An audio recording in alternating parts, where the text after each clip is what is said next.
how to play in time is one of the most fundamental lessons that a guitarist can learn.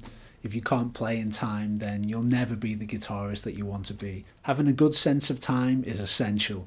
No, not that sense of time, musical timing, and that's what we're going to look at in today's video. So let's do it.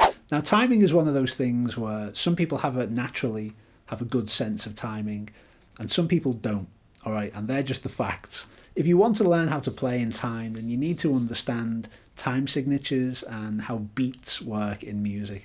So when you listen to music, it's really, really useful if you can understand where these beats are.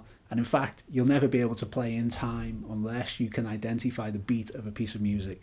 Now, in a second, we're going to look at some specific tips that you can follow to help with this. But before we do, I just wanted to say, we love making these YouTube videos for you, but please understand our best stuff is on our website. It's more in depth there, there's more tools, there's more downloadable resources that you can use. So if you look in the video description, you'll find a link to an article on our website that goes much more detailed on this. When you're playing along to a piece of music, tap your foot as you play. It really, really helps you stay in time, especially if you struggle with timing, because what happens is it gives you a physical way to stay grounded in the time.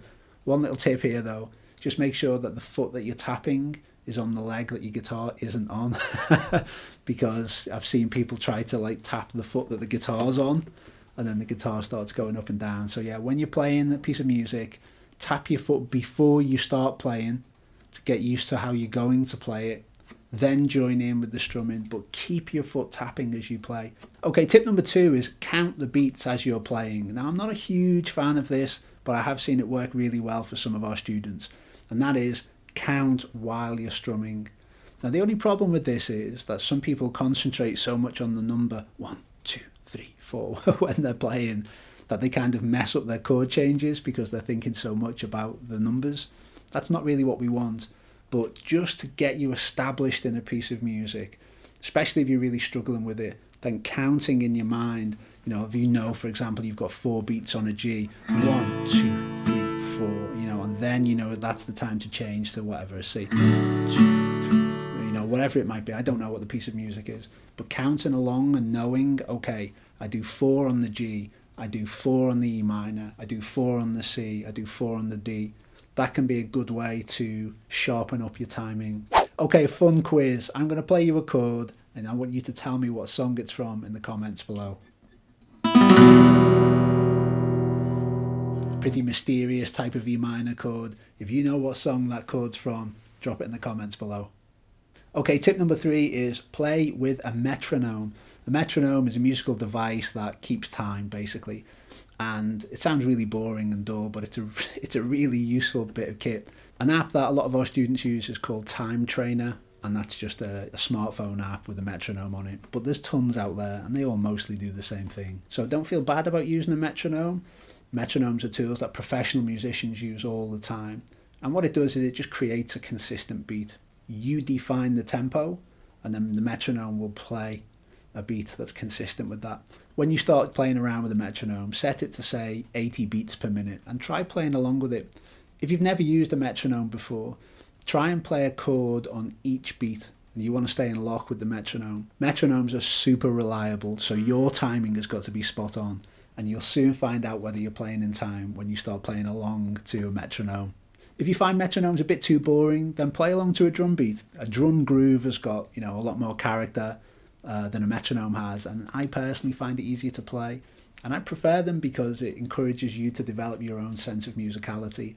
There's a drum app that's called Drum Genius that a lot of our students use, and that's got loads of different inspiring, varied drum tracks on there that you can play along to. Okay, tip number 4, before you start playing along to a song, just stop and listen to it to begin with. Allow yourself to get grounded in the beat of the song before you play it. You have to take some time before you begin playing to try and make sure that when you start playing, you come in time and stay in time. This can be a game changer because a lot of the time people that are struggling with timing, they just want to jump in and figure it out and try and play in time. But that's not how it works. Okay, a really, really cool article on our website. One of my favorite ones I think that we've ever done is our article, How to Strum a Guitar Correctly. and this is a fantastic article that will show you the best way to strum a guitar for really natural, relaxed musicality, rhythm, to add flair to your playing, and it's helped so many people. Please check it out. You can just Google National Guitar Academy how to strum, or there's a link to it in the video description. Okay, tip number 5, this is a really good one. Make sure that your downstrokes are on the beat of the song. A lot of the time when I see people playing with timing issues, you can tell something's not right and it's not clear what it is at first. Most of the time it's because they're strumming upstrokes on the beat. Now, the vast majority of the time, unless you're playing reggae or ska, we're almost always strumming down on the beat of a song. Let's say that you've got the beat of the song. 1, 2, 3, 4. That's the beat. So the next step is for you to play one downstroke on each beat of the song. So let's say it's... So you've established the beat of the song is 1, 2, 3, 4. So we're going to play a downstroke on each one.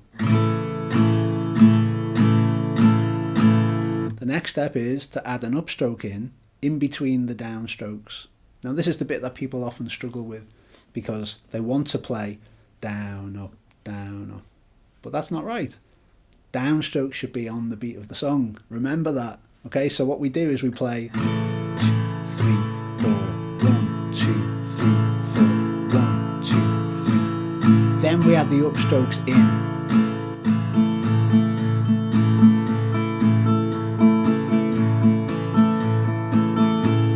Okay, so that process there, strangely, I know it sounds weird, it took me thousands of lessons to figure it out, but that works with any song.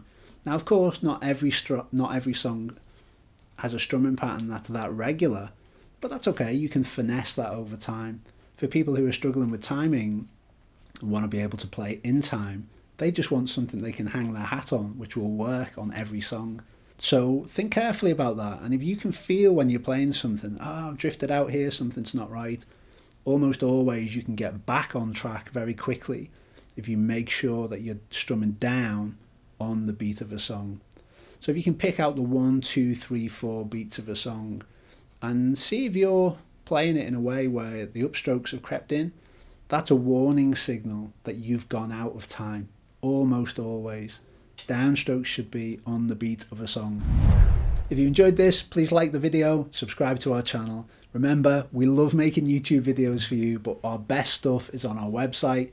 Everything's more detailed on there. There's lots of handy tools, downloadable goodies, freebies, loads of stuff that will really help you. So head over there and check it out, nationalguitaracademy.com.